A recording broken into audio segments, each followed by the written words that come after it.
Hello. Before I start, I'd just like to reassure the people in the first couple of rows. You may have noticed this box on the side of my head. I don't want you to think that your loved ones are at a disadvantage, that somebody's telling me my routine in my ear. No, actually it's a hearing aid, a bone-anchored hearing aid. And if anyone is at a disadvantage, quite frankly, it's me. We've had 8 weeks of training, and I've not heard a single bloody word that James has said. I thought I'd turn up anyway, because it's quite nice to get out on a Sunday night. So, I've had this hearing aid for quite a number of years now, and to be honest, I wasn't too bothered about the fact that I'd be able to hear people because people talk shit.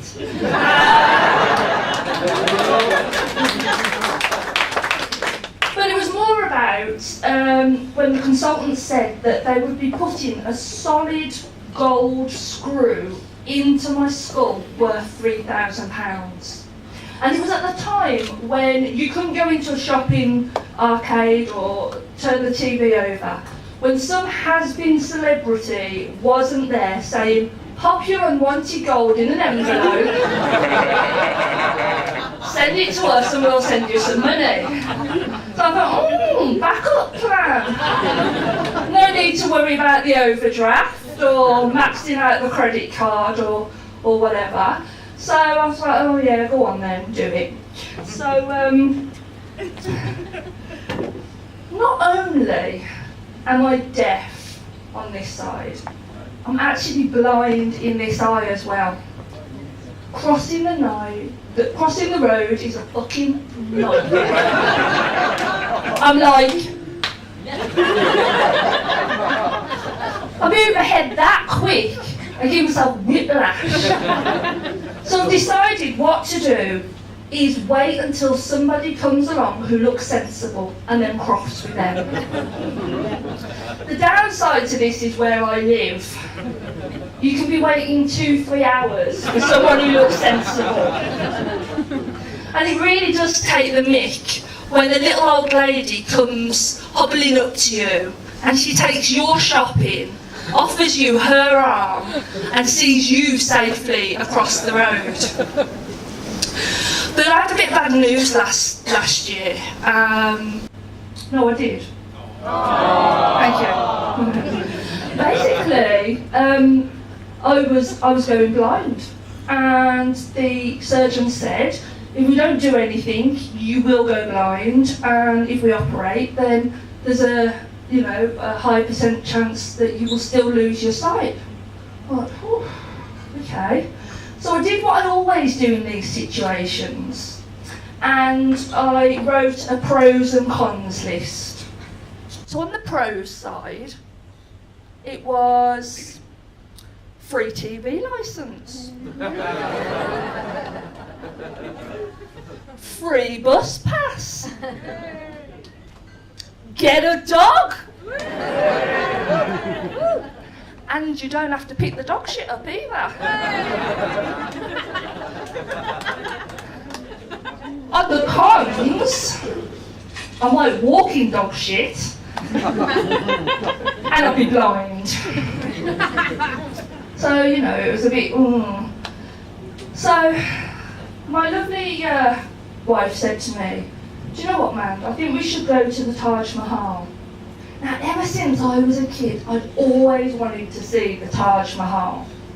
But before I raised my hopes too much, because last year I said to her I wanted to go to Iceland, and the next day we were in the bloody shop. So I thought she'd just heard of a new Indian restaurant that I'd not known about, and we were just going to go for a chicken biryani.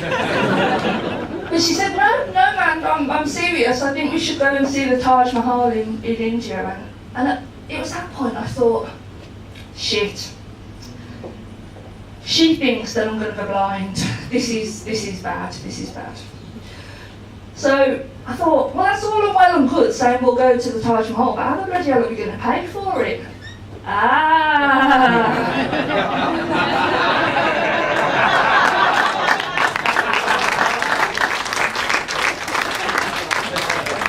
But luckily for me, before I got the old Phillips screwdriver out, a friend came round with a rather nice cheque.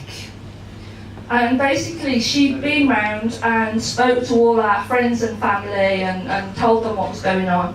And they all clubbed together to send us to India.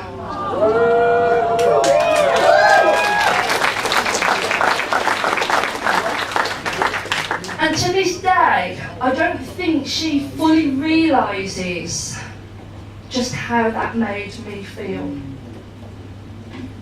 I was like, fuck, I'm going to have to go blind now.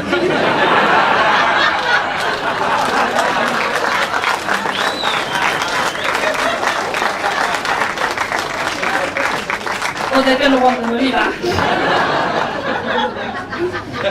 So when I saw my consultant, I said, you know, this is my predicament, you know, this has happened, and is there any chance that you could make me go blind, say for a couple of months, just till the dust settles, and you know, and then help me see again? And he said no. He was meant to be the top bloke in the country as well. I don't think, you know, he was all that he cracks up to be fair. So the day of surgery come, and was down in Cambridge, just me and my wife, and she was saying, you know, you've got to really keep thinking positive, you know, keep that positive mental attitude, you're going to be alright, you're going to get through this.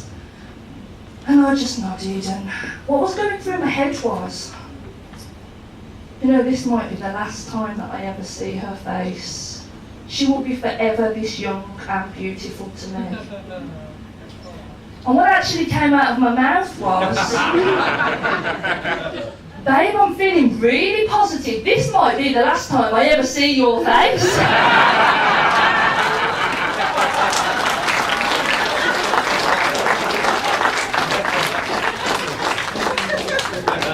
So, and the next thing I remember, I was hearing voices, not in a psychotic way. I was in the recovery room and I could hear nurses talking and this, that and the other, and I attentively opened my eyes and I was like, yes! I've gone blind!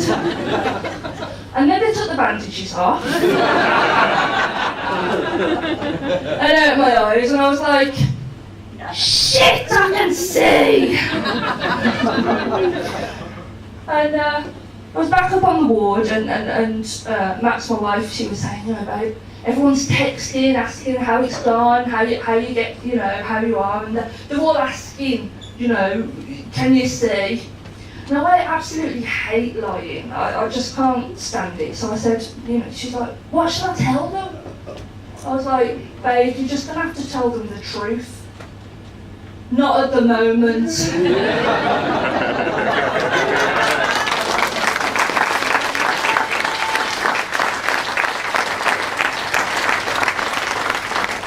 You, if you're still here, because I can't see a thing, have been absolutely wonderful, and I have been standing up for cancer research. Thank you.